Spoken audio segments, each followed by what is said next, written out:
came up. And remember, anytime you need to talk, I'm here. Thanks, Mary. Julianne? Miss Julianne Drew Roof? Is that you? Ah, so it's true. They tell me you don't speak much. Okay, well, you don't have to talk to me. You came in to see me, and you didn't have to, so that in itself means you want some help. You made an effort. So can I. You hungry? I am. On a diet, though. Here. Have a cookie. Have a couple. And at least your mouth will be open. Thanks. Did you actually say something? Wow. Those are some good cookies.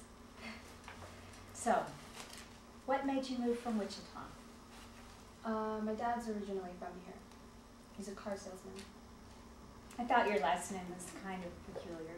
Your father is Tony Roof? Yes. I heard he was doing so well. What went wrong? Our house burned down, and we had nowhere else to go but here. No other family. My mother died of breast cancer when I was much younger.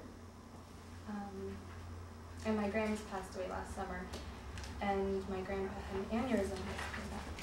Oh, dear. No wonder you're so upset. That's a lot to go through at your age. But it's not just that. I mean, my friends, they helped me cope with a lot of that. Oh, you must have had some great friends back in Kansas. Yeah. I could tell them anything, and I knew it would never get back up to anybody. I could always count on them to make me feel good when I was sad, or just be happy for me. Well, can't you still talk to them? No. They were killed in the fire. Oh. My heavens, I'm so sorry. They were all in your house when the fire started? Oh, they stayed there. Stayed? All except for my big teddy. I would carry him everywhere I needed him, which was basically everywhere. He was so big and soft and furry. I'm sorry. Were your friends nothing but dogs and toys? Can we not talk about them like that? Okay, I know they weren't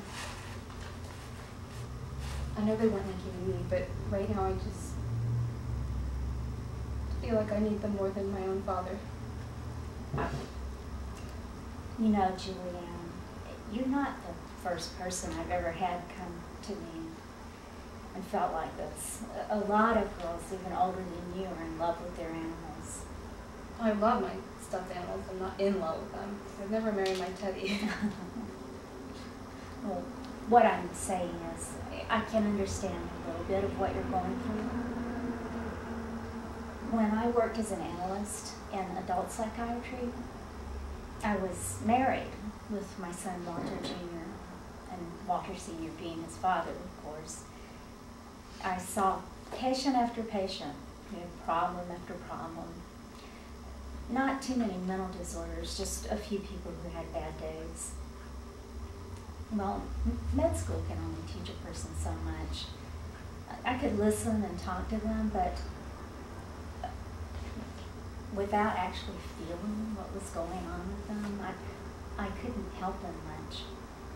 They were paying me accordingly, and I was doing my job as best I could, but anyway, one day after a ball game, Walter Sr. took my son out to get some ice cream on the way home. I always told him not to spoil his supper, but he never listened. So en route to the store, a drunk driver in a sports car decided that going over 100 miles an hour on an empty freeway wasn't good enough. He had to see how fun it would be to come as close as he could to hitting something at the same time. And unfortunately for my husband and son, he didn't choose to use a brick wall. after that, I just found that I couldn't work with adults any longer. After having something like that happen to me, I just couldn't help them. I myself needed help. That's why I do adolescents now. I find that they respect you more, and for the most part, their problems are a lot less severe. I can handle them. But what I think you should do, even though I know it may be difficult, is do your best to make new friends. Like Miss Sebastian. Mary, please. And it's actually Dr. Sebastian, but don't call me by that title either. My mother called me Mary. That's good enough. I actually like to be called Julie as opposed to Julianne. Well, in that case, you're Julie from now on. Now, what were you trying to tell me earlier? Thanks. What I was trying to say is that nobody wants to be friends with the new kid. Tiffany Banner just spit in my face. Did you spit back? Should I?